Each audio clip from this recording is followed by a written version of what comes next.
What's up, gamers? DreamcastGuy here, and currently I am absolutely losing my mind because they just released a giant article over on Wired.com. It seems like some journalist got flown over to Sony headquarters and got a chance to sit down and play the PS5. This confirmed the release date, all sorts of new hardware details that are both confusing and sort of impressive, but more than that, it actually confirms the fact that PlayStation 5 is the name of the PlayStation 5. Not a huge shock, but I did actually think that they might try and do something different. The PlayStation 1, 2, 3, 4, they've all been very successful, but I kind of had some sort of inkling that they may try and do something weird, like maybe call the next generation just the PlayStation. So knowing that it's called the PS5, that is interesting. But a lot more juicy is the fact that it is now confirmed that it is coming out holiday 2020, which really makes me think they're probably going to reveal the actual box this year. Now, we've actually seen a trend where over the course of the last couple of years, we've seen more console makers actually hold off on revealing the physical hardware until about 6 or 7 months before it's put on store shelves. This time around, though, just looking at how revealing they're being, how much they're actually willing to talk about what's inside the box, I think that there's a good chance that we could see it at PSX this year, or maybe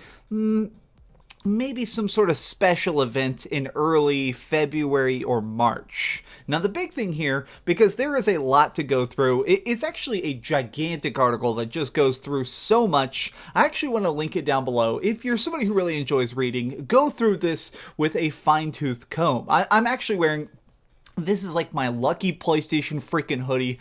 I am so happy. Now, I want to talk about, they actually go a lot into detail about the controller, which is really, really strange. And it does sound like the controller itself is actually pretty different. Now, where's one of my PlayStation controllers? I want to grab one of my controllers. Okay, so this is the special edition see-through blue PlayStation 4 controller. Super cool. I love this thing a lot. Definitely my favorite controller in the world right now.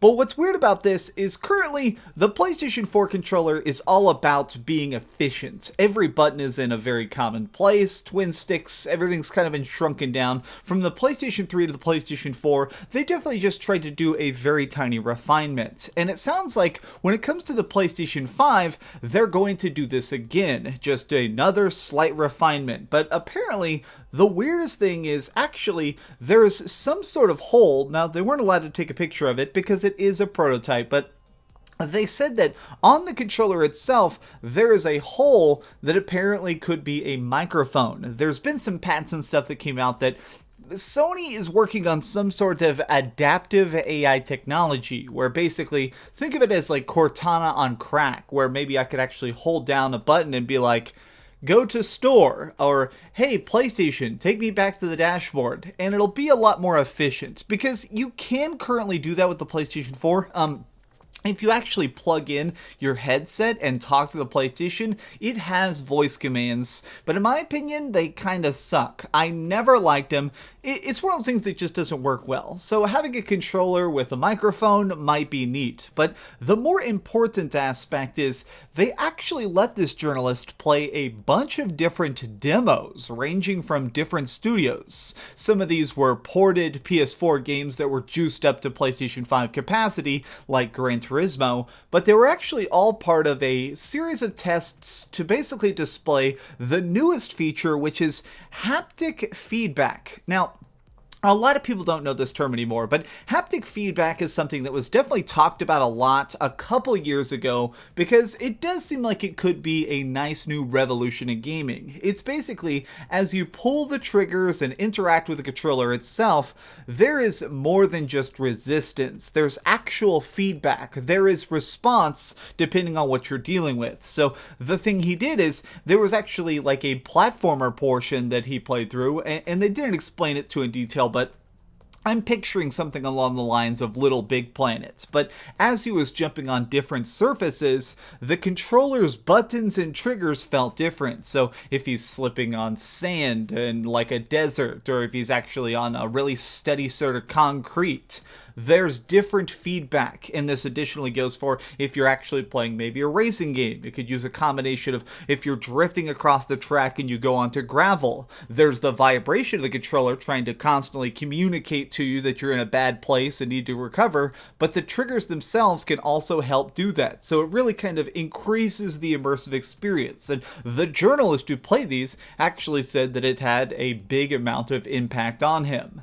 Now, the thing that I think is cool, that's great. Honestly, this is a small touch, but there's a ton of rumors that right now PlayStation VR is going to be a huge push with the PlayStation 5. Perhaps VR is even going to be baked into the package. The fact that they're trying to do more stuff to increase immersion, I actually think is sort of in conjunction with that. I mean, they even actually said some of the demos were done by the guys who did Astro Bot Rescue. This is a...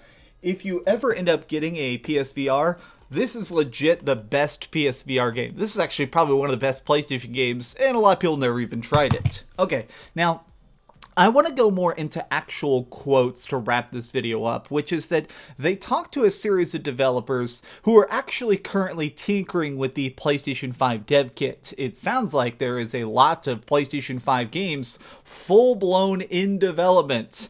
Now, one of the things is, everybody seems very, very excited about the solid-state hard drive. We've heard some rumblings, and it sounds like people are very, very intrigued by the fact that the solid-state hard drive it's a very different piece of tech. I've actually made videos about the solid-state hard drive in the past, and sometimes people say, DreamcastGuy, you're too excited about it. It's just a hard drive. When these developers are really trying to double down on the fact that this is a different style of development in general. So, solid-state hard drives allow for instantaneous loading. You can have an area pop up in seconds instead of minutes. But what's funny is that this is more than just load times. It actually fundamentally changes the nature of graphics and stuff. Because, let me read this quote. I really like this quote. This is actually by Lucy Meal. She's the chief studio officer over at EA. Well, I'm using female pronouns. I have no idea who this person is. But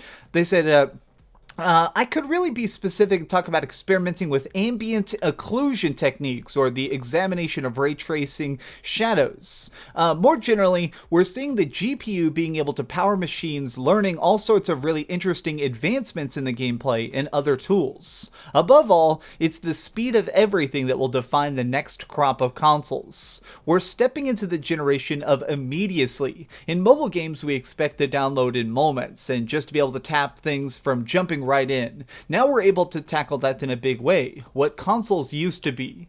So to me, now obviously I really don't like the fact that she dropped mobile games in there as a good thing, because screw mobile games, but I understand what they're saying, which is the fact that the best gaming experiences do not have a loading bar. The best gaming experiences are the ones that really manage to impact you because they seem so real. It's just, you pick up, you start playing, it is a giant, beautiful world. It really manages to get you more sucked in if everything is a lot faster. And what's something is that a lot of people don't realize is, even the most beautiful games are actually constantly trying to load stuff in the background to keep the treadmill going. If you're in Red Dead Redemption and you're riding towards the sunset, as gorgeous as this game is, it's constantly trying to practically run directly in front of you and just hammer up the entire world. And so it has to do tiny little illusions to keep this going. And somebody actually talked about this. They said, the solid-state hard drive has me really excited. You don't need to do gameplay hacks anymore to artificially slow down players